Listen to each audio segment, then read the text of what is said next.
na at magsaya. Kalimutan na ang problema. Tayo na't magpuri sa Kanya.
Hallelujah.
kagalakan ng lahat ng mga bansa. Si Yahweh papurihan, maging kurang siyang pusa. Atin ang tagumpay sa lahat ng panahon, umawit sa kagalakan ng lahat ng mga bansa.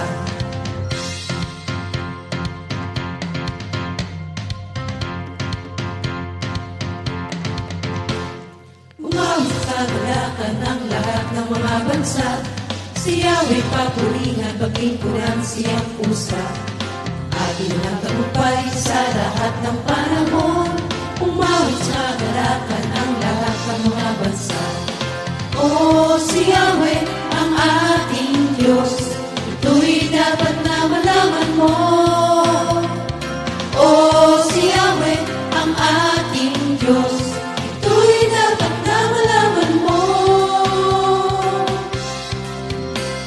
Lumapit sa templo, may pusong nagdiriwang, umawit at magpuri sa dapong banal. Awitan siya at pasalamatan, lumapit sa templo, may pusong nagdiriwang. O si Yahweh ang ating Diyos, ito'y dapat na malaman mo. O si Yahweh ang ating Diyos, ito'y dapat na malaman mo.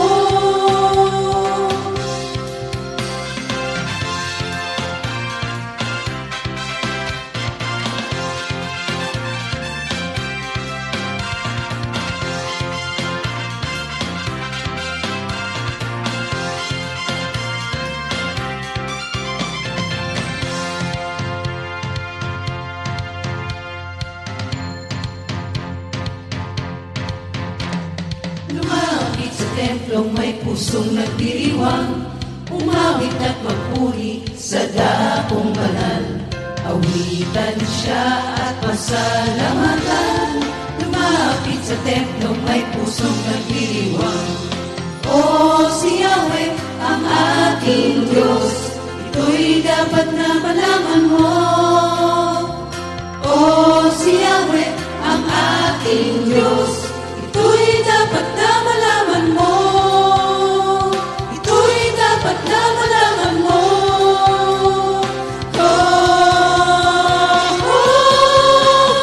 Lumapit sa templong may pusong nagdiriwang, umawit at magpuri sa dapong banal. Awitan siya at pasalamatan, lumapit sa templong may pusong nagdiriwang.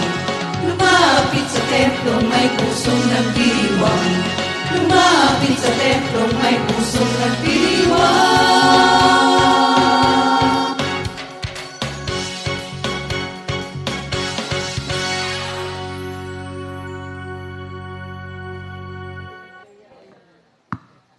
Purihin ang Panginoon. Glory to God. Salamat sa Diyos. Hallelujah. Kita-kits tayo ulit, ha? Mga kapatid, kayo na nandiyan dyan at palagi ang nakasubaybay sa ating pang-umagang pag-aaral ng salita ng Diyos. Glory to God talaga. At tayo ay muling at laging binibigyan ng pagkakataon, panahon ng ating Panginoon upang tayo po ay magkasama-sama at mag-aral ng kanyang mga banal na salita. After all, pagkain ng ating kaluluwa ang mga banal na salita ng ating Panginoon. Sabi nga niya, di ba, man does not live by bread alone, but by the words that comes out of the mouth of our God. So bago po tayo magpasimula ngayong umaga, tayo po ay mag-opening prayer. Babasahin ko muna dito sa 2 Timothy chapter 4, verse 5 sa New King James Version, ang word for the day or for the week. But you be watchful in all things, endure afflictions, do the work of an evangelist, fulfill your ministry. Diyos amang dakila, nagpapasalamat po kami sapagkat ang mga instruction mo na maging mapagbantay kami sa lahat ng bagay sapagkat may mga dumarating na mga negative. Pero kapag nagawa namin ang aming tungkulin bilang isang evangelist, isang ministro ng Panginoon at napagtuturo ng iyong banal na salita, mapupulfill namin ang iyong ministry. At sinabi mo na hindi mo kami pababayaan at sa tulong ng banal na Espiritu, muli Lord, mangungusap ka sa umagang ito upang ibuksan ang aming labi, ang aming bibig, upang we can joyfully, rightfully declare the Word of God. In Jesus' name we pray. Amen. Amen. Purihin ng Panginoon. Ang ating pong pag-aaral ngayong umaga ay tatalakayin natin sa 2 Timothy 2:2. Very familiar tayong lahat dyan. Kasi sabi, do the work of an evangelist. Diba? We have a ministry. Ay maraming beses na nating tinalakay ito. Ngunit ang kopito ngayon sa ating tinatalakay sa pang-araw-araw nating pag-aaral ng salita ng ating Panginoon. Yung 2 Timothy 2:2, Pastor? 2 Timothy 2:2 sa English, and the things you have heard me say in the presence of many witnesses, entrust to reliable people who will also be qualified to teach others. Ang mga narinig mo sa akin sa harap ng maraming saksi ay ipagkatiwala mo rin sa mga taong may katapatan at may kakayahang magturo naman sa iba. Okay, purihin na po niya. So, mga kapatid, dito... Ito ay related din sa sa Matthew 28:18-20. Yes, oo. In the book of Matthew chapter 28:18-20, lumapit si Jesus at sinabi sa kanila, ibinigay na sa akin ang lahat ng kapangyarihan sa langit at sa lupa. Kaya tumayo kayo, gawin ninyong alagad ko ang mga tao sa lahat ng mga bansa. Bautismohan niyo sila sa pangalan ng Ama, at ng Anak at ng Espiritu Santo.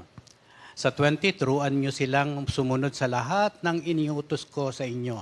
Tandaan niyo, ako'y laging kasama ninyo hanggang sa katapusan ng panahon. Okay, take note mga kapatid, yung sinabi ng ating Panginoon at yung kanyang instructions. Sabi niya, humayo kayo, gawin ninyong alagad ko ang mga tao sa lahat ng mga bansa. So ito ang point o theme ng ating pag-aaral, si Discipling Others. Ito yung binigay nating title para sa ating pag-aaral ngayon, Discipling Others, Pass It On, Pass the Baton. See, the instructions is to produce or develop disciples who will reproduce or develop disciples and who will reproduce and or develop disciples. See? Ano sabi ng Panginoon? Kaya sinabi sa kanyang mga alagad na ipalaganap ang magandang balita o mag-ebanghelyo, mabalita. Sinasabi ng Panginoon kasi, brother, ganito. Nung sinabi niya na humayo kayo, gawin yung alagad ko ang mga tao sa lahat ng mga bansa, mabuti na tayo po ay nagpipreach ng salita ng Diyos, pero hindi hanggang dito lamang ang ating gawain. We have to preach the gospel, share the gospel, tell the gospel to all peoples of the world, but we have to bring them to the point of becoming disciples who will be able to reproduce other disciples and continuous yun, mga kapatid. You see, hindi po tayo dapat na kontento lang na meron tayong mga bagong converts o merong bagong tumanggap sa ating Panginoon. Meron tayong mga believers. Kaya ang ginawa ng Panginoon, binigay niya yung kanyang authority. Kaya sabi niya, all authority has been given to me. Kaya humayo kayo. Gawin yung alagad ang lahat ng mga tao sa buong mundo. Kaya instruction ni Lord, make them my disciples. Sabi niya. So, kung ang halaman nga, yung puno ay nakapagpo-produce ng maraming bunga at marami nakikinabang, tayo rin bilang creation ng Panginoon na buo ang pag-iisip, buo ang pagkatao, naturalmente na mag-reproduce din tayo. Mag-multiply tayo ng mga tao na makapagtuturo ng kanyang mabuting balita sapagkat nais ang Panginoon lahat ay makarinig. And of course, at the end of the day, pag tandang panahon ng dumating ating Panginoon, makikita natin na ang lahat ng pinagpaguran natin, pinagpagalan, ay magbubunga ng maganda sapagkat yun ang nais ng ating Panginoon. Ang tungkulin kasi ng making disciples is higit pa yan. That is more than just bringing new converts or new believers sa ating Panginoon. It's not just bringing them into being born again. Kailangan sila ay maunawaan din nila na kapag tayo ay nakipag-ugnay sa ating Panginoon, we have to reproduce disciples na siyang mag-aaral, uunawain ang mga pagtuturo ng Panginoon at maglilingkod sa ating Diyos upang marami pa ring mga tao ang makalapit, makabalik sa ating Panginoon. After so many years and thousands of years, tayo ay naririto ngayon. At tumatamasa ng dakilang pag-ibig ng Diyos dahil kasi merong mga sumunod na disciples o mga alagad ng Diyos mula pa nung sa 12 pinili ng Diyos. Kaya ang magandang balita ay nakarating sa ating panahon ngayon. Kaya nung sinabi ni Lord Jesus, humayo kayo, meaning you invite, puntahan ninyo ang mga tao, pahayag ninyo, preach the gospel, gawin nyo silang mga alagad. And then there's an important instruction. Sabi niya make them obey everything I have commanded you. See? So napaka-importante ng obedience, no? Yes. Sa buhay ng isang disipulo ng ating Panginoon. Pag sinabi nating disciple, yung original word na ginamit ng ating Panginoon ay ibig sabihin, kung ikaw ngayon ay mananampalataya, tagasunod o disciple ng ating Panginoon, alagad ka na ating Panginoon, dapat meron ding sumusunod sa iyo bilang isang learner na siyang tuturuan mo rin para makapag-reproduce ka. At tapos kapag ka natuto siya, siya man din ay mayroong susunod sa kanya na siya din namang magtuturo. Kaya nga sinabi, entrust them to those people who can be able to teach others also. Pansinin natin dito mga kapatid, yung pag-uutos naman, yung instructions ng ating Panginoon ay hindi naman mahirap gawin. Ang sabi niya di ba sabi niya make them my disciples and make them obey everything. So here we can see nga yung kahalagahan ng obedience mga kapatid. It's not just being a new convert. It is learning, watching how the apostles or yung mga ibang disciples live. And more importantly is unawain natin at sundin natin ang mga turo at aral ng ating Panginoong Hesukristo. Bigyan natin ng isang example, itong relationship ni Apostle Paul at saka ni Timothy. Okay. Si Timothy. Relationship of Apostle Paul and Timothy. Si Timothy, isang nakababatang lalaki, work alongside kasama si Apostol Pablo sa loob ng maraming taon. Makikita natin dito sa Philippians 2, 22 to 23. Kayo na rin ang nakakaalam sa katapatan ni Timoteo. Kasama ko siya sa pangaral ng magandang balita. Tinulungan niya ako tulad ng pagtulong ng isang anak sa kanyang ama. Kaya binabalak kong papuntahin siya riyan pagkatapos kong matiyak ang magiging kalagayan ko rito. At dito sa 1 Corinthians 4:14-17, ito'y isinusulat ko hindi upang hiyain kayo, kundi upang pangaralan bilang minamahal kong mga anak. Kahit magkaroon pa kayo ng napakaraming tagapagturo sa pamumuhay Kristiyano, iisa lamang ang inyong ama, sapagkat kayo naging mga anak ko sa pananampalataya kay Kristo Jesus sa pamamagitan ng magandang balitang pangaral ko sa inyo. Kaya't isinasamo ko sa inyo, tularan niyo ako. Dahil dito, pinapapunta ko riyan si Timoteo, ang aking minamahal at tapat na anak sa Panginoon. Ipapaalala niya sa inyo ang mga patakaran ko sa buhay sa pagsunod kay Kristo Jesus. Ang mga patakaran ng iyon ang itinuturo ko sa bawat iglesia sa lahat ng dako. So dito makikita natin sa mga verses na ito, ang ugnayan at cooperation ni Apostle Paul at ni Timoteo sa gawain. Si Timothy ay kanyang nakasama. Timothy worked alongside with Apostle Paul. Ito ang ibig sabihin natin ng isang disciple. Hindi lang siya basta convert, kundi kasama siya ng isang alagad, working and understanding, learning the ministry of discipling other people. Kaya dito ay makita natin na si Apostle Paul, naglaan talaga siya ng panahon. Ang kanyang buhay inilaan niya upang turuan si Timoteo. At ang kanyang mga pamamaraan ng pagtuturo kay Timothy ay ayon sa mga pagtuturo ng ating Panginoong Hesukristo. Kaya ito namang si Timoteo ay natuto. Napamahal sa kanya si Pablo. At ang kanilang relasyon is ay mag-ama, father and son relationship.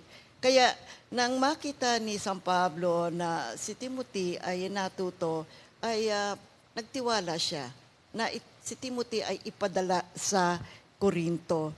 Isa itong napakagandang halimbawa para sa atin na tayo ngayon ay mga alagad at mga naglilingkod sa ating Panginoon. Mabuti na tayo rin ay mayroong isang sumusunod sa atin na ating pwedeng turuan at ipaalam sa Kanya kung ano itong importante at makalangit na gawain at para mabigyan natin ng kaluguran ang puso ng Diyos at matupad natin ang misyon ng ating Panginoong Hesukristo na magkaroon ng maraming mga mananampalataya na makababalik sa kanilang relasyon sa ating Panginoon. Kaya dito sa 2 Timothy 2:2, anong instructions ni Paul kay Timothy? Ang instruction ni Paul kay Timothy, and the things you have heard me say in the presence of many witnesses, entrust to reliable people who will also be qualified to teach others. So, yung mga bagay, the things which you have heard from me. Ibig sabihin, ano ito mga bagay na ito? Mga salita na galing sa ating Panginoon. Mga salita na importante, mahalaga na marinig ng bawat isa.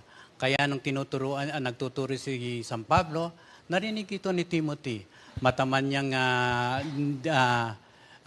nilagay sa kanyang puso at binigyan niya ng kahalagahan ang lahat ng ginagawa ni San Pablo. At narinig niya ito at lahat nga ng ituro ni San Pablo ay naitanim sa kanyang puso. Tignan natin mga kapatid, si Timothy ay naging isang tunay na disipulo. Nag-aaral, sumusunod kay Apostle Paul, kaya narinig niya ang pagtuturo kay Apostle Paul. At sa Acts 16, mababasa natin kung paano si Pablo sa kanyang ikalawang paglalakbay bilang misyonaryo ay dumating sa bayan ng Lystra at Debre. At kanyang natagpuan si Timothy na ang ina ay isang Hudyo at ang ama ay isang Grego or isang Greek. At dahil nga dito, sa pagpili niya kay Timoteo, kailangan ng isang napakalagang gawain na ipatuloy si Timoteo kasi sa mga Hudyo, yun ay isang, kumbaga, anong tawag mo dyan? Requirement na, oo. Although Grego, hindi requirement yan, pero Hudyo ang anak eh. Kaya sa 16 ng Acts, nagpunta rin si Pablo sa Derbe at sa Lystra.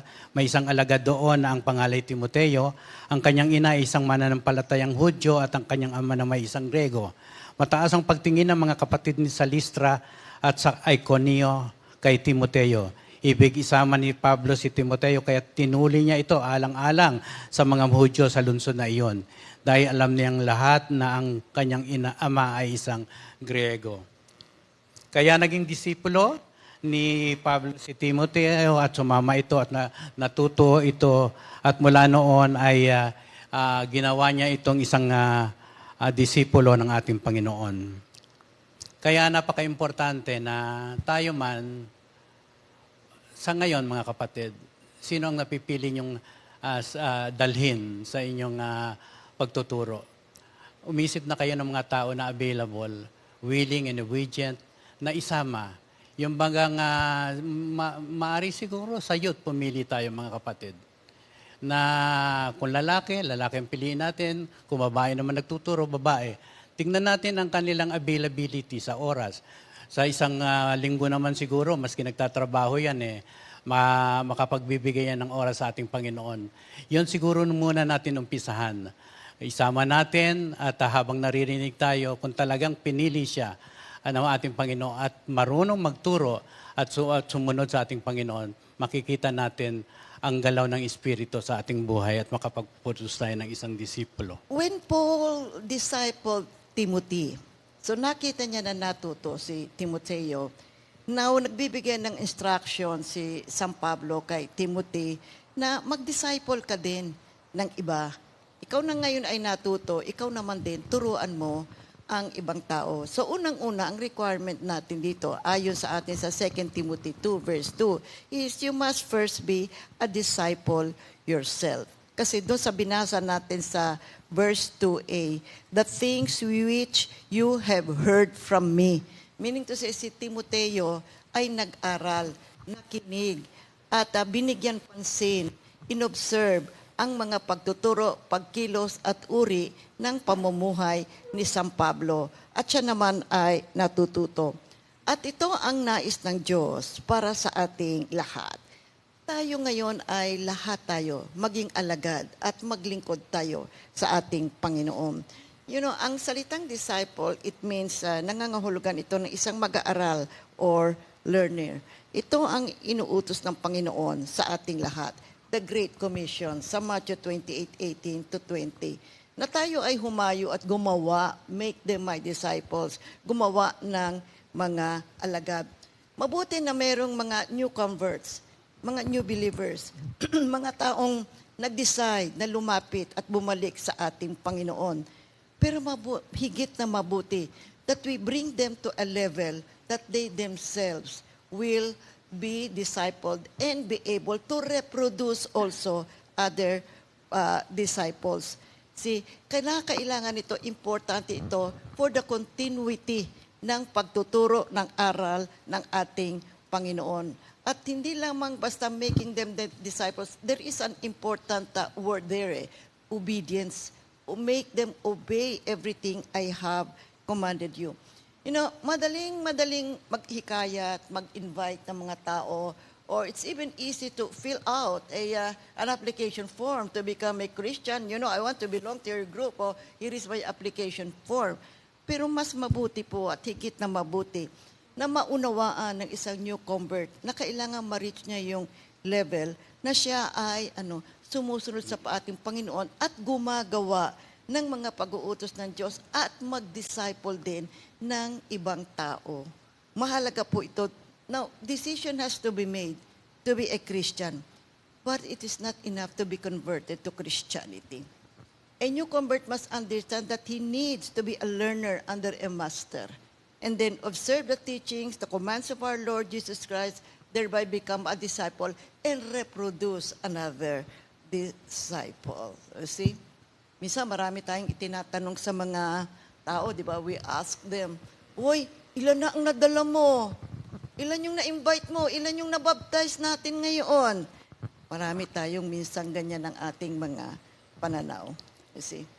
So, napaka-importante na hindi lang natin na-baptize, nadala natin sa ating Panginoon. Mandi, bantayan natin.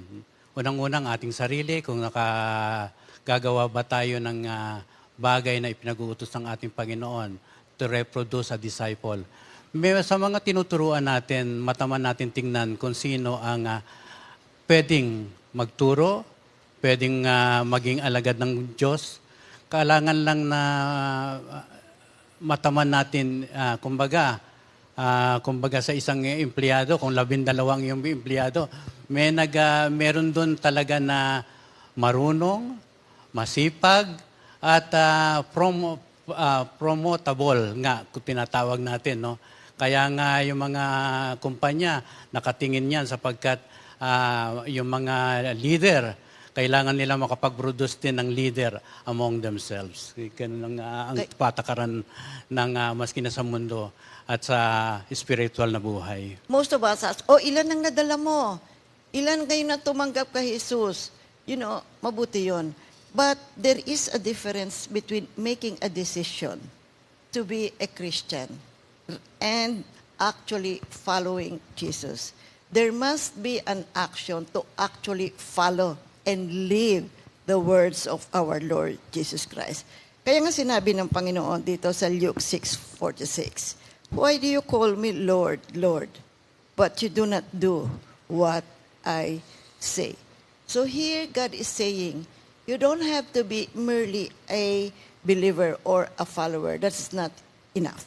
You've got to actually follow Jesus. Learn and observe the way He lives. Observe the ways of our Lord Jesus Christ. Obey our Lord Jesus Christ.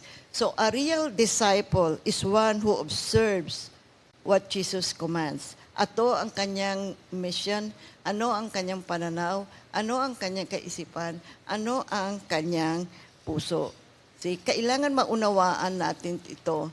Dapat tanungin natin ngayon yung ating mga sarili. Ako ba ay tunay na isang disipulo na tunay na sumusunod sa ating Panginoong Hesus Kristo? Napaka-importante kasi, no? Dito nga sa bawat punta namin dito sa Compi, wala pa kasi akong sticker, dumadaan ako dyan sa guard, no? Pag pinakita ko, ang tawag ko sa kanila hindi guard. Guard, hindi. Officer, I'm going to my office. Here's my ID. Pag nakita niya, pastor pala. Sir, kasasaludo sa'yo. Oh, thank you. Then, patutuloyin ka na. So, napaka-importante na when you meet someone na para sa iyo mababa, minsan, guardia o guard. No, call him officer.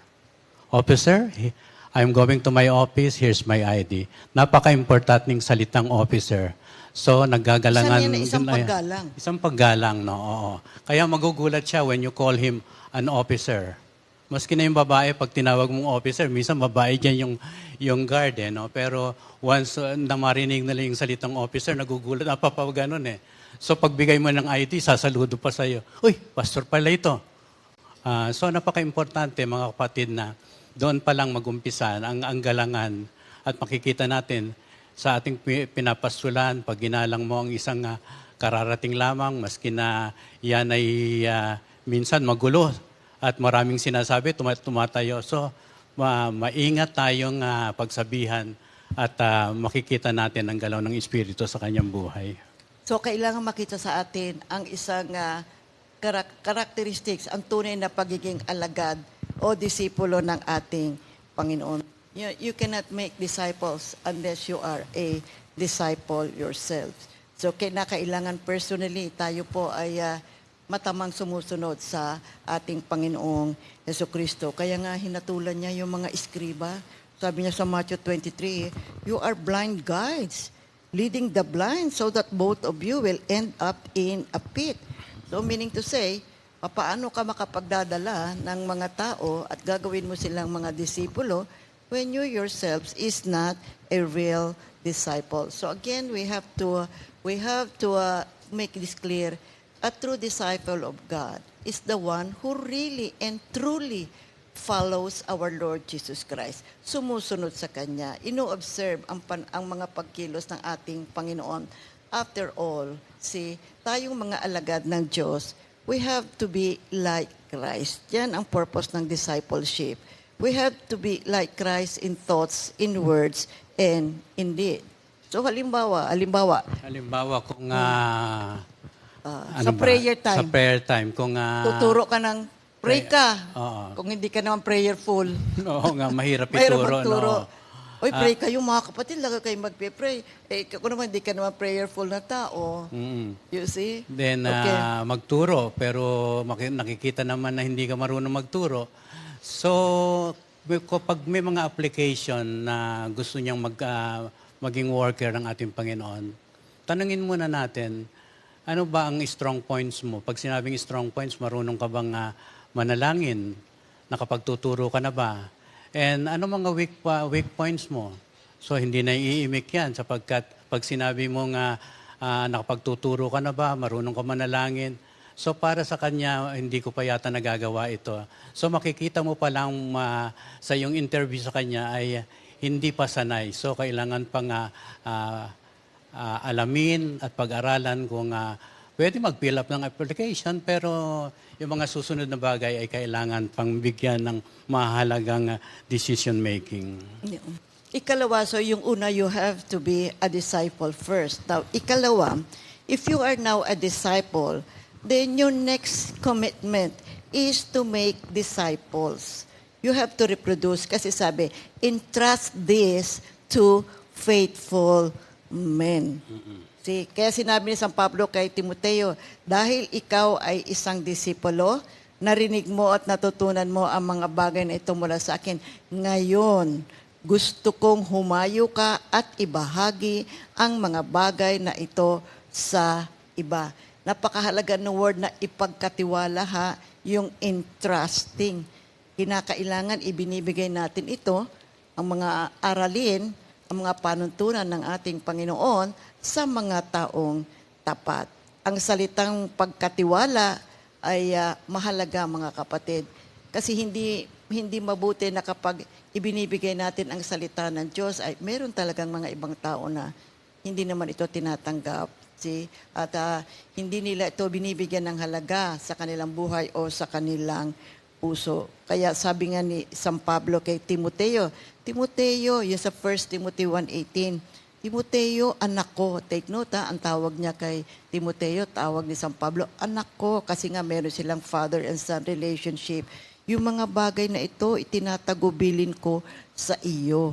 Sabi niya, ipinagkatiwala sapagkat nakita niyang si Timoteo ay naging isang tapat na tagasunod o mag-aaral o learner sa kanya. So, merong reminder sa ating lahat. Yeah. Kailangan nating ihinto ang pagtatanong kung ilan ang magdi-decide na to follow Jesus. May mga member tayo na maraming members na nakaupo, pero hanggang doon lamang. Napapansin niyo ba mga kapatid? Na karamihan tumatanda na magkakasama tayo 25 years ago, 25 years up to now nandyan. Talagang dito silang makinig ng salita ng ating Panginoon. Pero meron tayong dapat na matupad itong ating mission statement dito sa ating church na 2 Timothy 2:2. Kaya nga kung mga members natin na 20 taon na natin nakakasama at hindi pa nakapagtuturo, kailangan siguro may kakulangan din sa ating buhay na tingnan natin mabuti kung ano ang dapat nating gawin. At makita natin at saksihan ang mga bagay na kailangan natin sa ating buhay. So, kailangan marating natin yung level talaga na yung ating mga pinapastolan, mga kapatid, sila man ay makapag-disciple. At maturuan din nila, magamit sila na ating Panginoon para sa pagpapahayag ng magandang balita ng ating Panginoon. Sapagkat ito naman ang command ni Lord noong una pa man, yung Matthew 28:29. Go and make them my disciples. Maraming mga churches or mga grupo, congregations, natutuwa sila na maraming mga new converts. Nakaupo sila dyan. Pero makikita mo, for so long, yung pa rin ang number of people na nakaupo sa kanilang mga upuan. We have to multiply. Yan ang sinasabi ng ating Panginoon. Entrust this to faithful men. Marami ang nagde-decide to follow Jesus, ngunit kailangan natin silang bantayan, alagaan, turuan, at sila man ay maging mga alagad ng Diyos, maging mga disciples ng Diyos, at sila man ay makapagbahagi at maging disciples yung kanilang mga binabahaginan ng banal na salita ng ating Panginoon. We have to pass the baton. No. See, ang mga disciples, yung mga bagong learners natin, you see, hindi lang ito yung mga taong pinray over natin at tapos tinanggap si Jesus and then so on. What happened to them? Where are they now? See, are they following Jesus? So we have to be careful in this kind of experiences and situations. Kapag tayo po ay mayroong dinala sa harapan ng ating Panginoon at in-invite natin na convert sila, kailangan po ang matamang pangangalaga sa kanila na sila man ay matuto, maunawaan nila ang salita ng Diyos, maunawaan din nila ang misyon ng ating Panginoon. You see? Nabasa ko, nag-survey din yung mga churches, no? Ito rin ang kakulangan nila, makapag-reproduce, makapag-multiply. Maraming churches din ito ang nagiging problema, hindi sila nakapag-reproduce ng mga disipulo. Kaya mga members lang, believers lang na umattend, pero hirap din sila makapag-produce ng mga disipulo. Maaring siguro sa secular world, maraming pangangailangan ng tao. Hindi natin alam ang ibang reason, pero nang isang nabasa ko na nag-survey ang isang church, karamihan. Pag nag-survey ka naman hindi lang naman yung sarili mo You get all the information sa lahat ng mga churches. Kumusta ba ang inyong disciple making? Maring sasabihin niya, ganito, hirap din kami. hirap din kaming makakuha o makapag-produce ng mga disipulo sa mga panahon na ito. No, let's look at the mandate, the command of our Lord. So, unang-una, it says there, entrust to faithful men. Ipagkatiwala mo sa mga matapat na tao. Now, the verb entrust means committing someone or something into the care of another, to give over, to pass on to others for safekeeping and transmission. Yun, okay. Pag sinabi mong ipagkatiwala ay nangangahulugan ng pagbibigay sa isang bagay na napakahalaga. Kaya kapag ikaw ay pinagkatiwalaan, nandoon yung buong puso mong tanggapin ang pagtitiwalang ito. Kasi ang salitang pagtitiwala o ipagkatiwala at you accept it wholeheartedly. The word wholeheartedly, kung narinig niyo yung pagtuturo last Wednesday, it implies completeness. It implies constancy. And it implies concentration. Napakahalaga yan na kumpleto ka sa salita ng Diyos, constant, palagi kang nakatingin sa sarili mo. Kung nagkakamali ka, kailangan makarinig ka, kailangan makorek ka.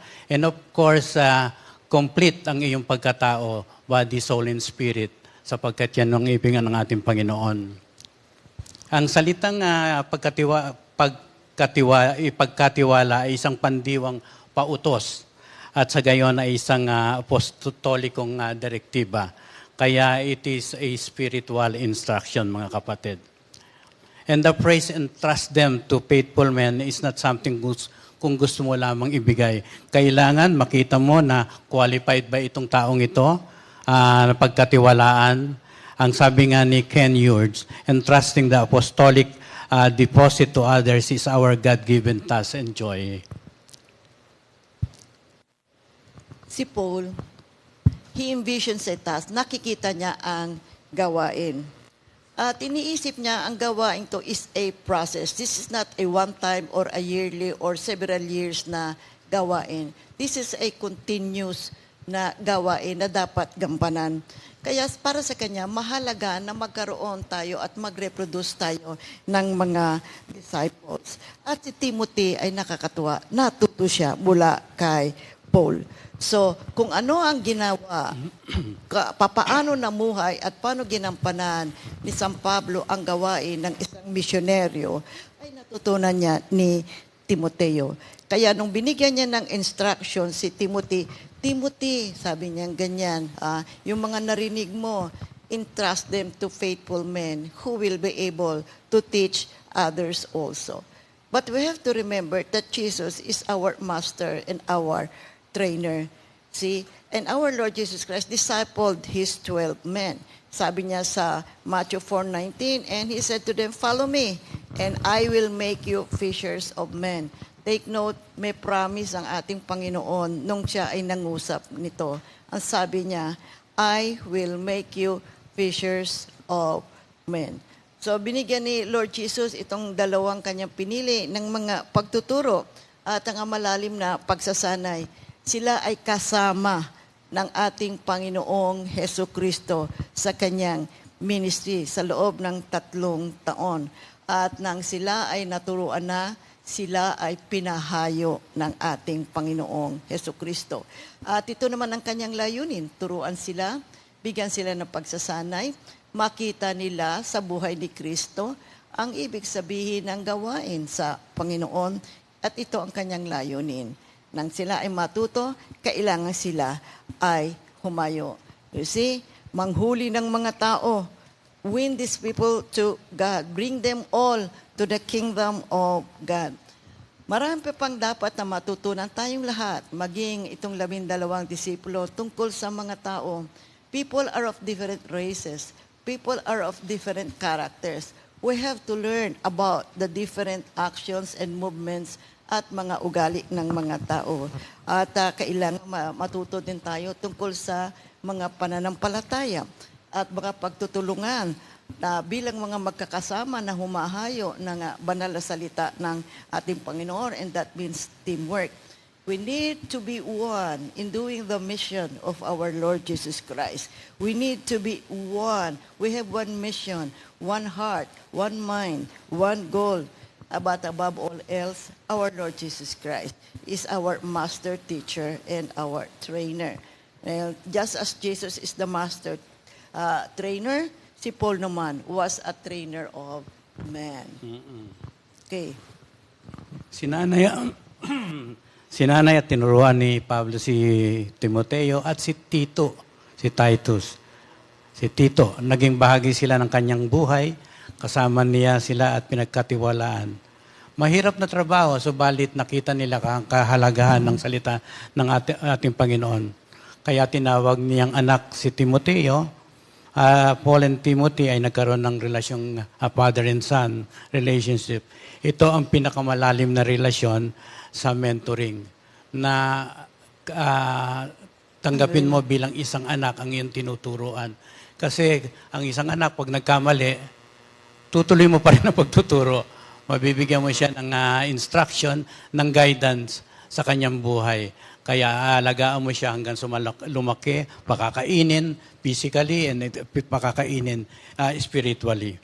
Sa Gawa 20, 37, 28, ito makikita 38, 37 to 38. Makikita natin ang malalim na ugnayan ni Pablo at mga elders sa Ephesus. Sila ay umiyak bitterly nang umalis si San Pablo. Minahal niya siya na maalam si Pablo sa mga elders.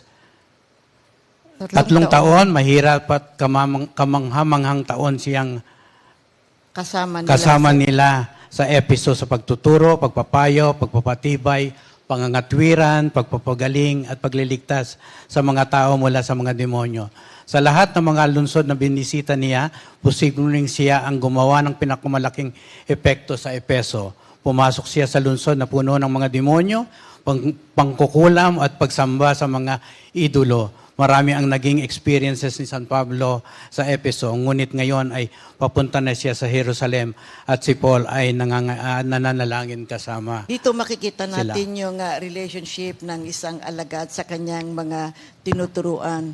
Si Paul ay namamaalam na sa mga elders sa Efeso at sila ay umiiyak dahil pupunta na si San Pablo sa Jerusalem.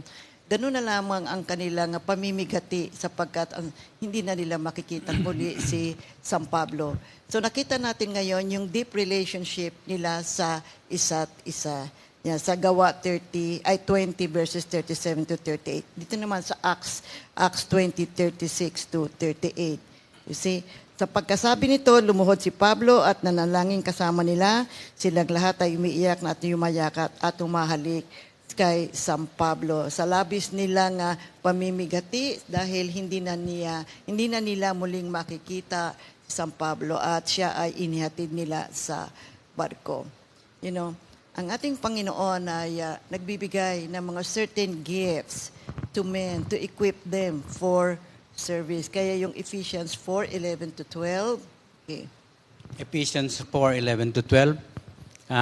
And he gave some apostles, and some as prophets, and some as evangelists, and some as pastors, teachers, for the equipping of the saints for the work of service, to the building up of the body of Christ.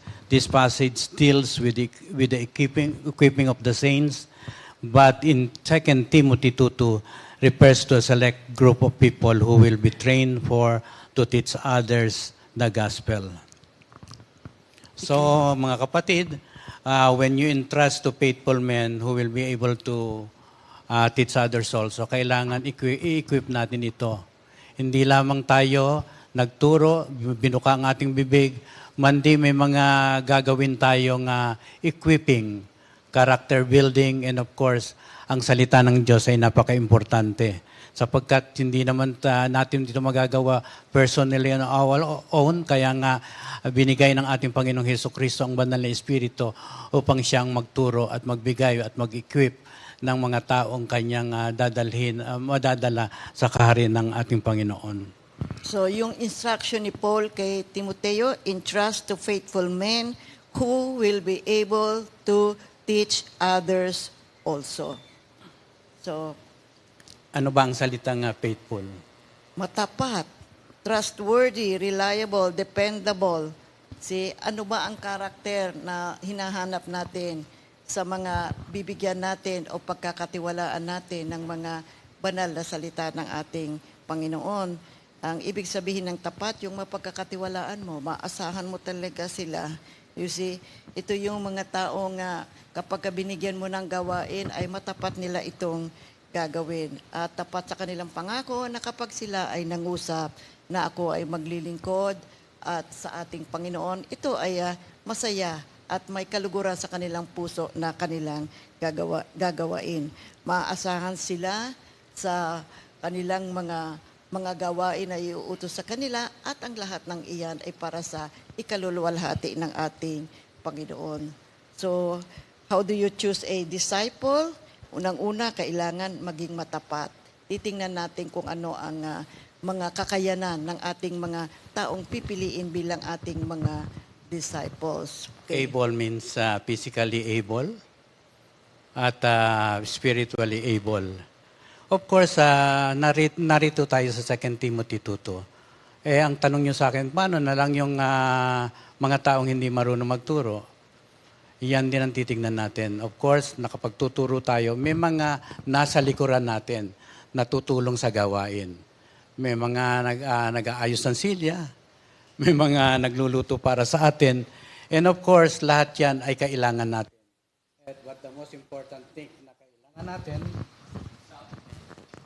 mic test, na important thing na malaman natin ay makapag-evangelize at makapag-produce ng disipulo.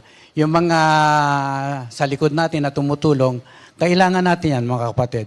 At nakikita naman natin na marami dyan na talagang sanay tumulong, marunong magluto, marunong maglinis, and of course, ang gawain ay, kumbaga, talagang yun na ang kanilang fulfillment, makapagbigay ng tulong. Kung hindi man sila makapagturo, nakapagbibigay naman sila ng kalinisan sa kapaligiran. Nakapagpapabusog rin naman sila ng mga physical body upang mapulfill ang gawain ng lahat. Kumbaga, sa isang gawain, hindi lang tayo tagpagturo, may mga tao na kailangan nating alagaan, bigyan ng importansya sapagkat sila'y parte ng ating ministry. Nakaka-evangelize din naman sila. Kapag lumabas ka sa iba't ibang mga lugar, yung sabihin mo lang, praise God, hallelujah, thank you Lord. Yan po ay isang mahalagang bahagi na ng ating pagbabahagi ng banal na salita ng ating Panginoon. Malaking bagay na rin yun kasi nagugulat sila. Sabi nila, hay, bakit palagi kang nagpupuri sa Panginoon? Oo naman, di ba? Purihin natin ating Diyos, buhay pa tayo. Umaga-umaga nga, nagigising na nga tayo, di ba? Yan ay isang malaking bagay na ipagpasalamat. Yan ay yung mga maliliit na bagay o maliliit na mga sentences na mga ganon. Kapag ating pong ibinahagi at sinabi sa ibang tao, ito po ay nakaka-evangelize na sa ibang mga tao. So, ikalawa, when Paul instructs Timothy to look for this, the kind who will be able to teach others also, yung the word na able, ito po ay may Greek word. Ang ibig sabihin? Capable, qualified, able, ibig sabihin may kakayahan, kwalipikado, at kayang gawain ang pinag-uutos mo.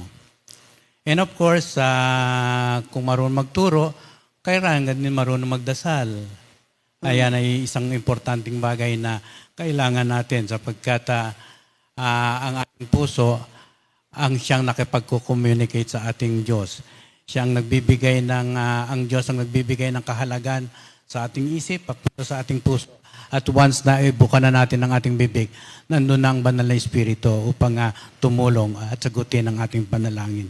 Sa James 1:5, ngunit kung ang sino man sa inyo ay kulang sa karunungan, humingi sa Diyos at siya bibigyan sapagkat ang Diyos ay nagbibigay ng sagana at hindi nanunumbat. Ibig sabihin, once you pray for something na kailangan mo, darating at darating yan sapagkat sagana sa favor ng ating Panginoon. What else, mga kapatid? And of course, marunong bang makapag-communicate. You have the ability to speak logically and understandably. Nakapagbibigay ka you create interest dun sa tao. Kaya napaka-importante na sa lahat ng bagay na ginagawa natin, bigyan natin ng interest ang kapakanan ng isang taong ating pinapatulan. Kapag tayo po ay nagdi-disciple ng mga ibang tao, no, we preach the gospel, we must be able to speak logically, meaning sikapin natin na maging maliwanag ang ating pagtuturo o pagpapaliwanag sa maraming tao. Tulad ng ginawa ni Pedro dito sa Acts 2, verse 14 and 41. Nangaral si Pedro. Kaya tumayo si Pedro kasama ang 11 apostol at nagsalita ng malakas, mga taga-Judea, at kayong lahat na nakatira sa Jerusalem, pakinggan niyong mabuti ang sasabihin ko. Kaya't ang mga naniwala at sa ipinangaral niya ay nagpabautismo at nadagdagan ang mga alagad ng may 3,000 katao ng araw na yon. Yun, kasi napakaliwanag at saka full of anointing yung kanyang pagpapaliwanag. Kaya naliwanagan ang maraming mga tao. At silang lahat ay nagpa-bautismo. Let us try to communicate to others people. Wag ho tayong mahiya. Kasi sabi naman ng ating Panginoon I will be with you. Basta ayon sa leading ng Holy Spirit sa atin, let us share the gospel and with the prayer na yung ating mga binabahaginan ay maunawaan nila at manumbalik sila sa ating Panginoon. And then next is they see fruit. They see fruit. Ibig sabihin, may bunga. Sa Acts 2:44-47, nagsama-sama ang lahat ng sumasampalataya at ang kanilang mga ari-arian ay itinuring na para sa lahat. Ipinagbili nila ang kanilang mga ari-arian at ang napagbilhan ay ipinamahagi sa bawat isa ayon sa kanyang pangangailangan. Araw-araw sila'y nagkakatipon sa templo at nagpipira-piraso ng tinapay sa kanilang mga tahanan na masaya at may malinis na kalooban. Nagpupuri sila sa Diyos, kinalugdan sila ng lahat ng tao at bawat araw ay dinaragdag sa kanila ng Panginoon ang mga inililigtas. So, if we want to disciple other people, mga kapatid, yan po yung mga qualification at ito pa yung isa, kailangan talaga magkaroon po tayo ng desire na maibahagi natin ang salita ng ating Panginoon. Pagkat this is a command from our Lord that we have to preach the gospel to all the peoples of the world, to all the ends of the world. Teaching is a means. Ito ay isang pamamaraan ng ating Panginoong Hesukristo sa lahat ng mga tao. Makikita natin sa kanyang missionary work, laging natuturo ang ating Panginoong Hesukristo. Kaya yung Matthew 10:24-25, walang alagad na nakakahigit sa kanyang guro at walang aliping nakahihigit sa kanyang Panginoon. Sapat nang matulad ang alagad sa kanyang guro at ang alipin sa kanyang Panginoon. Ang sinasabi dito, maging katulad tayo ng ating Panginoong Hesukristo sa isip, sa salita at sa gawa. Yung Titus 1:7-9, bilang katiwala ng Diyos, kailangan walang kapintasan ang isang tagapangasiwa na iglesia. Hindi siya dapat mayabang, hindi magagalitin, hindi lasinggero, hindi mapusok o sakim, bukas ang tahanan sa mga panauhin, maibigin sa kabutihan, mahinahon, matuwid, may kabanalan at marunong magpigil sa sarili. Kailangan matatag siyang nananalig sa mga tunay na aral na natututunan niya upang ito'y maituro naman niya sa iba at maipakita ang kamalian ng mga sumasalungat dito. So notice the future tense of the word so that they will be able to teach future tense. So ngayon, papangalagaan natin ngayon yung ating mga dinidisciple upang maging maayos ang kanilang pangunawa, pagkakilala, ang kanilang mga pag-aaral at maayos din nilang maibahagi ang mga katuruan ng ating Panginoong Hesukristo sa ibang tao. So we train them, and then they too shall pass it on, shall pass the baton to other people. So this is spiritual reproduction and apostolic succession. So tatalakayin naman natin the things which you have heard from me in the presence of many witnesses. But bago tayo tumungo dito, batiin naman natin muna yung mga may birthday at mga merong anniversary ngayon. Happy birthday, August 25, 2023. Brother David Belmonte, Brother Roger Batalier. Happy birthday. Happy birthday, Brother Roger. Sister Eleanor Regis, Sister Flor Cunanan, August 25, 2023. Naku, mukhang masarap ang luto sa kitchen ngayon. Birthday ni Brother Roger ngayon. Happy birthday sa inyong lahat. Purihin ang ating Panginoon. Have a great day, my dear people of God. Enjoy your special day. Purihin ang Panginoon sa inyong mga kaarawan ngayong araw na ito.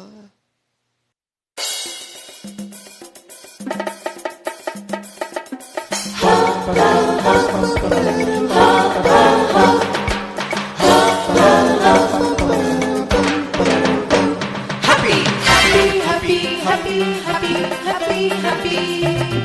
Happy, happy birthday. Happy, happy birthday. Happy birthday, happy birthday to you. Happy, happy birthday. Happy, happy birthday. Happy birthday, happy birthday to you. Happy birthday! We will do more than thank you. We will shine upon you. Happy, happy birthday to you. Happy, happy birthday to you.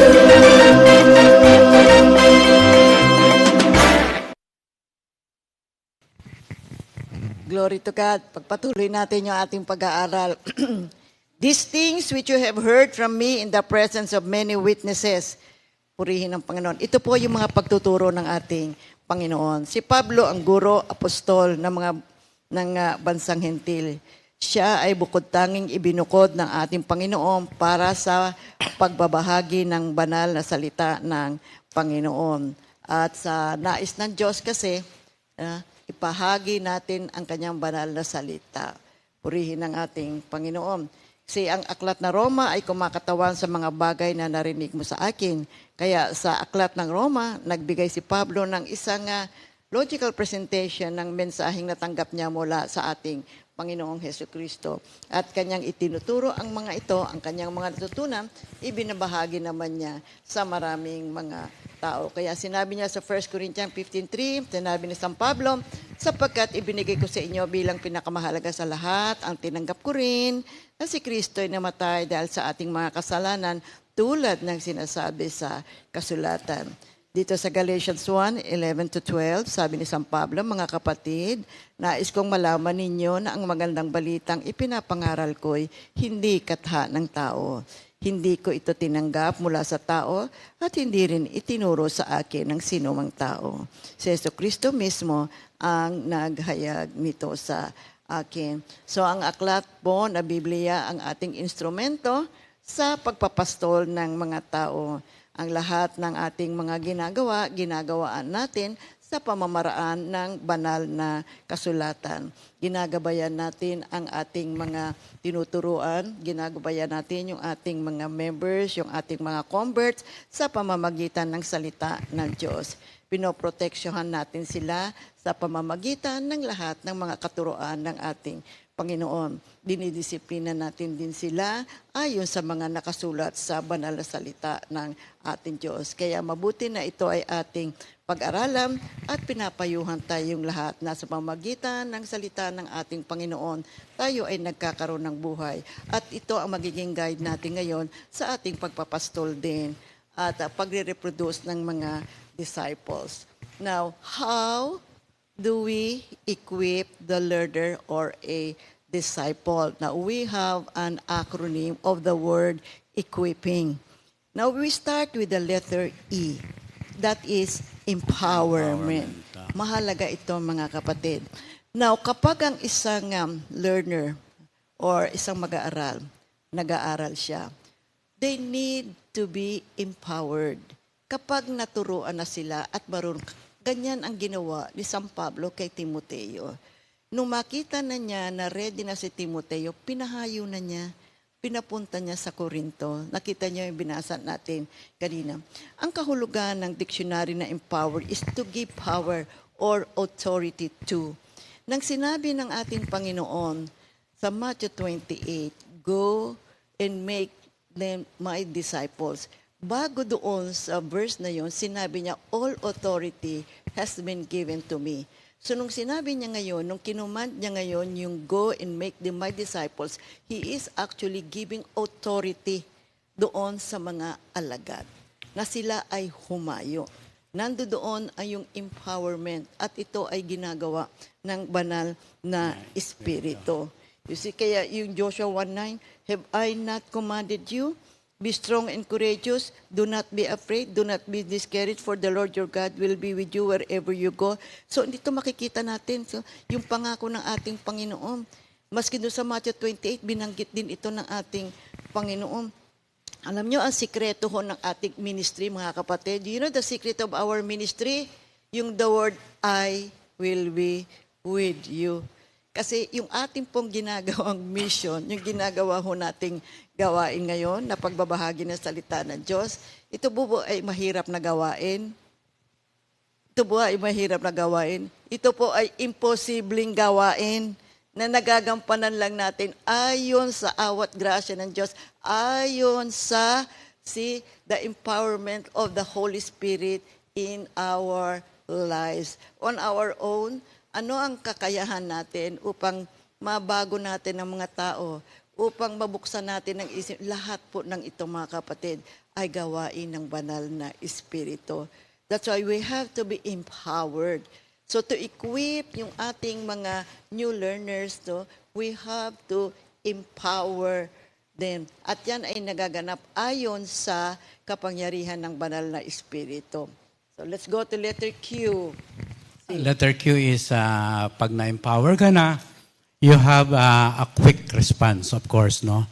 Yes, quick response. Ibig sabihin, handang-handa ka nang sumunod sa ating Panginoon. Kaya dito sa Efeso 5:11, sikapin yung matutunan kung ano ang kalugod-lugod sa Panginoon. Huwag kayong makihahagi sa mga gawain ng kadiliman na walang ibinubungang mabuti. Ibig sabihin, once na matutunan muna natin ang salita ng ating Panginoon na napalapit na tayo sa Kanya, kaya yung Q is quick response, huwag na tayong mag-atubili pa sapagkat ang hatak ng kaaway ay malakas. Kung nahatak ka na ng banal na Espiritu at nandito ka na sa kaharian ng Diyos, madali mo nang magawa ang tungkulin na ipinagagawa sa iyo ng Diyos. Kumbaga, sarado na ang iyong kaisipan, bukas na ang iyong puso sa salita ng Diyos, sarado na ang iyong kaisipan sa kingdom of the world, but your heart is now open to the Word of God. Kumbaga, mayroon na diyang spring, may tubig nang dumadaloy, at ang tubig na yan ay kakalat mo na sa pamagitan ng mga salitang itinuro ng ating Panginoon sa atin. Ano pa, mga kapatid? The letter U is understanding. Kapag na-equip, meron ka ng quick response, na-empower ka na at meron ka ng quick response sa mga ibinibigay na pagtuturo, so of course, naunawaan mo, of course, yung mga itinuro sa iyo. Kapag naunawaan mo, napakalaking bagay na ito'y ma-broadcast mo, mailathala mo sa pamagitan ng face-to-face na pagtuturo. Sa Galatians 2:20, kaya hindi na ako ang nabubuhay ngayon, kundi si Kristo na ang nabubuhay sa akin. At ang buhay ko ngayon sa katawan ay ikinabubuhay ko sa pamagitan ng pananampalataya sa anak ng Diyos na nagmahal sa akin at naghandog ng kanyang sarili para sa akin. Kaya napakahalaga na maunawaan natin at habang naunawaan na natin at na-empower na tayo ng salita ng Panginoon, napakabuti na maunawaan natin ang kahalagahan ng itinuturo natin sa mga pinapastulan natin. Mabuti po na maunawaan natin, mga kapatid, na tayo bilang mga alagad, we have to understand that our lives is now joined to Christ. We are no longer on our own. That's why I am no longer the one who lives, but Christ lives in me. Sa isang alagad, kailangan pong nauunawaan natin ang lahat na ngayon. Ang buhay natin ngayon ay nakaugnay na sa ating Panginoong Hesukristo. Now, in the word equipping, we already have the E, the Q, the U. Now, let's go to letter I. Ang sabi, ang promise sa ating Panginoon, I will be with you. Now, kailangan ilagak natin sa ating isipan, instill in our minds, as believers and followers of our Lord Jesus Christ, ang kanyang pangako, kasama natin siya. Hindi ko kayo iiwan. He said in Matthew 28, I will be with you till the end of age. Oo nga, merong mga negative situations along the way habang ginagampanan natin itong ating gawain, but Jesus promised, and He will never lie. He will always fulfill His promise. He said, I will be with you. So the success of the ministry, kapatid, ay yung ating kaisipan, yung ating lakas ng loob, nakasama natin ang ating Panginoong Jesucristo sa ating gawain. And then, so we go to letter P, the purpose. We need a clear definition of our mission. The goal of discipleship, we have to be like Christ, like the master, yung kanyang pupil, maging katulad ng kanyang master. Be like Christ in thoughts, in words, and in deeds.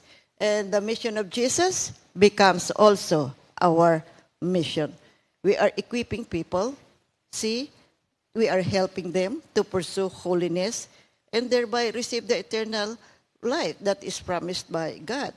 So it is therefore important na maunawaan natin yung purpose ng ating buhay, maunawaan natin yung ating mission, maunawaan natin yung purpose ng ating mga ginagawa. We are commissioned by God to love the Lord with all your heart and to love our neighbor, to win the lost, to train the believers to become disciples, and to use our ministry gifts. At gumanap tayo ng mga iba't ibang mga pagtitipon. Na kung saan ang maraming mga tao ay masisiyahan, makakapag-aral, at magkakaroon ng malalim na pangunawa tungkol sa mga makalangit na mga bagay. Sapagkat dito sa Luke 19 verse 10, the Son of Man came to seek and save the lost.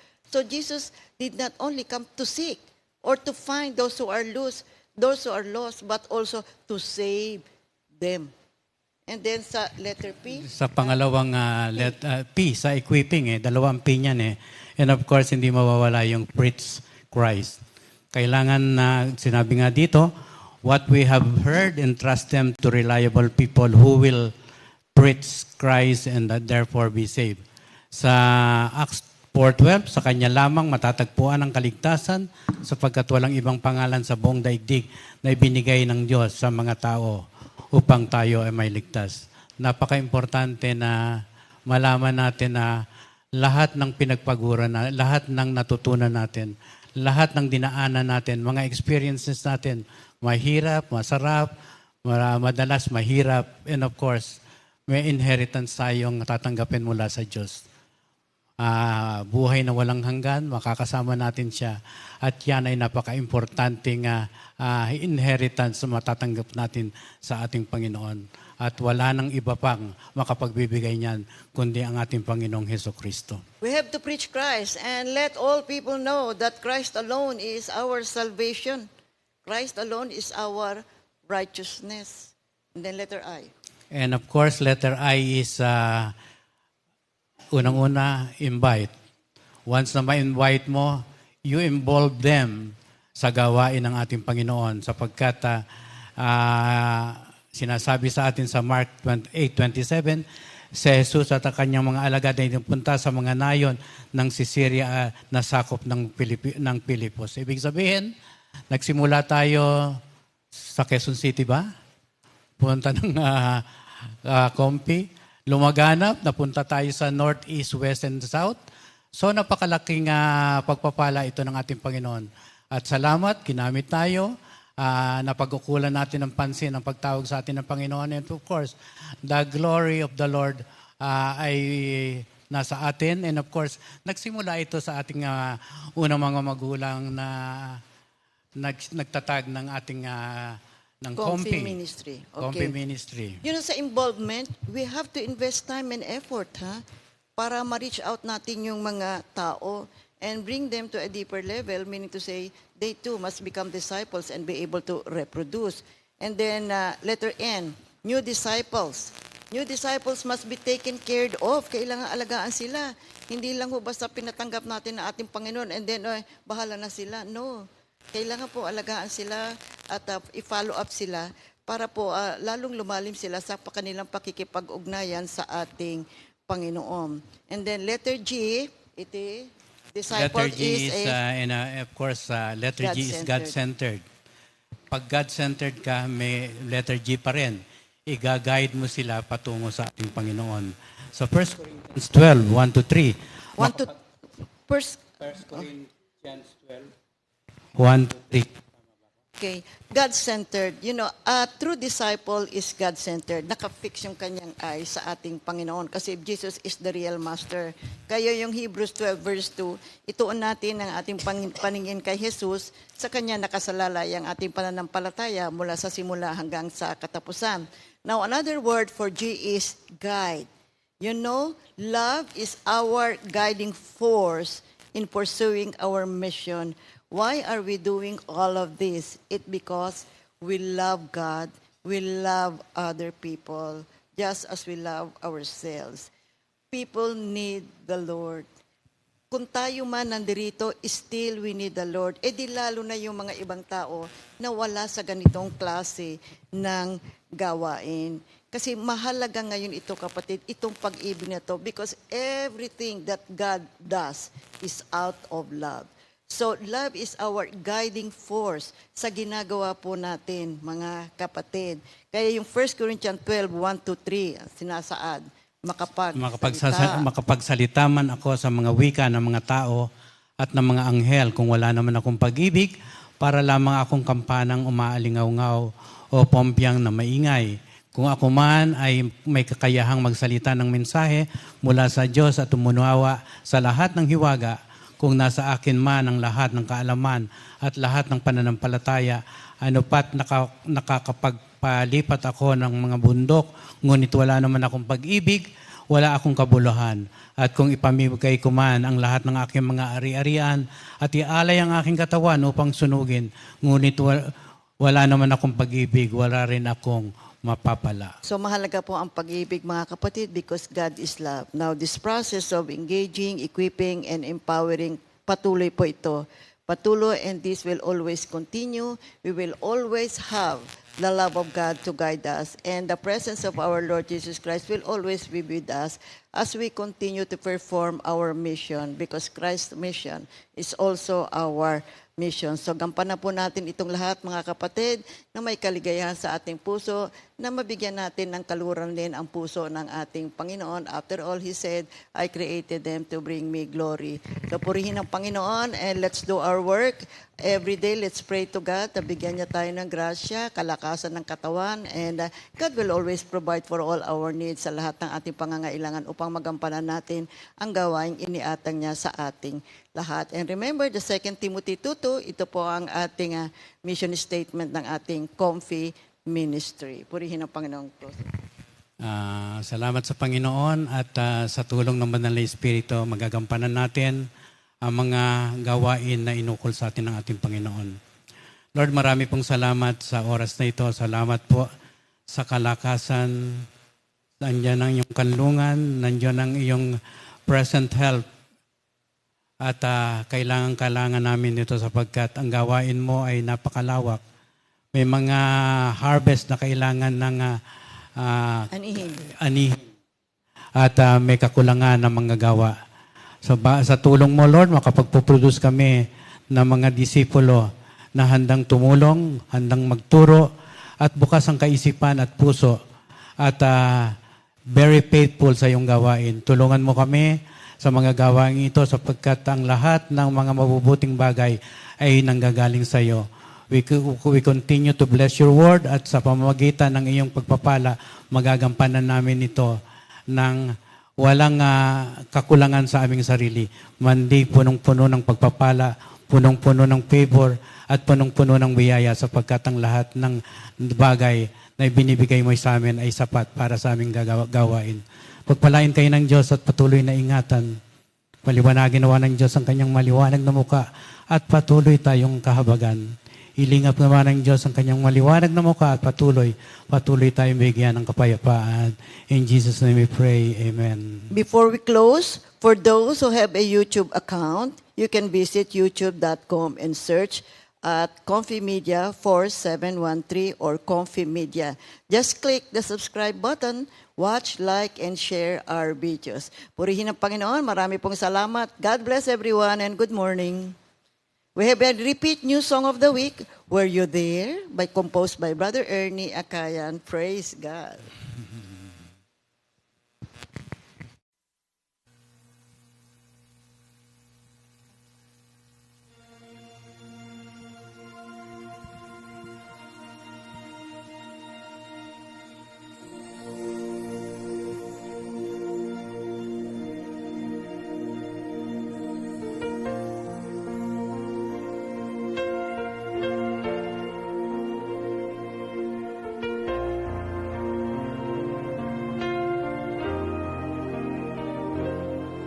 Were you there when I was foolish? Were you there when I went astray? Were you there when I can't see where I was going?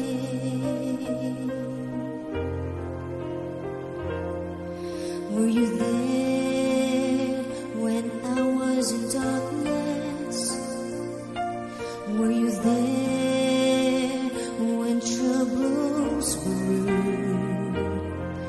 Were you there when I was silent, alone in my misery? Yes, you were there.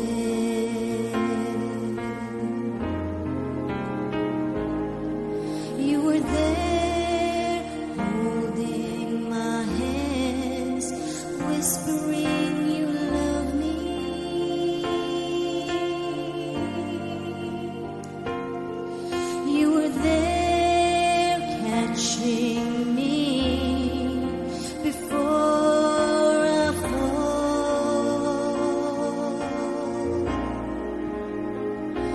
You were there, wiping my tears when there's no one else beside me. Jesus, you were there, you were there.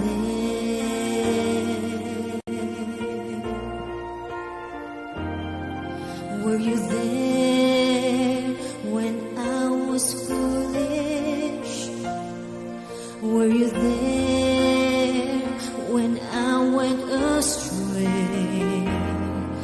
Were you there when I can't see where I was going?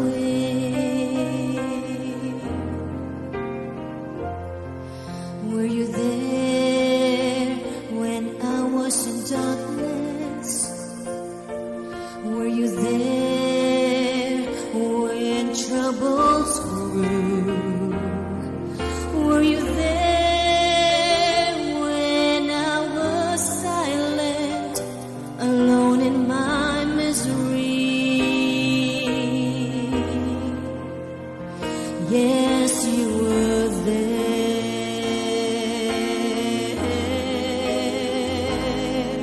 You were there, holding my hands, whispering you love me.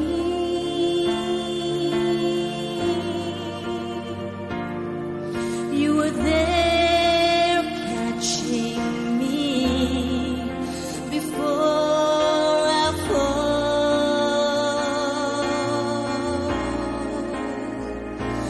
You were there, wiping my tears when there's no one else beside me.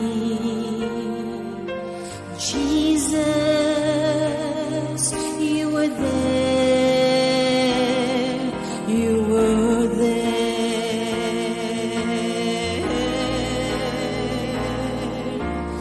You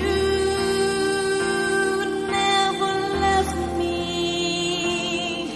It was I who turned away.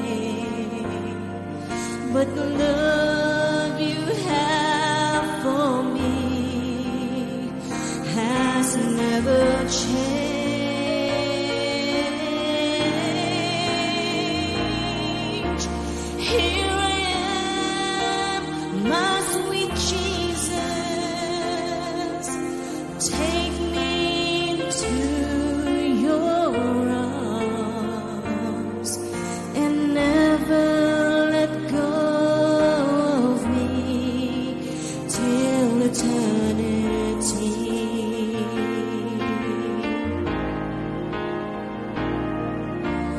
You never left me. It was I who turned away. But the love you have for me has never changed.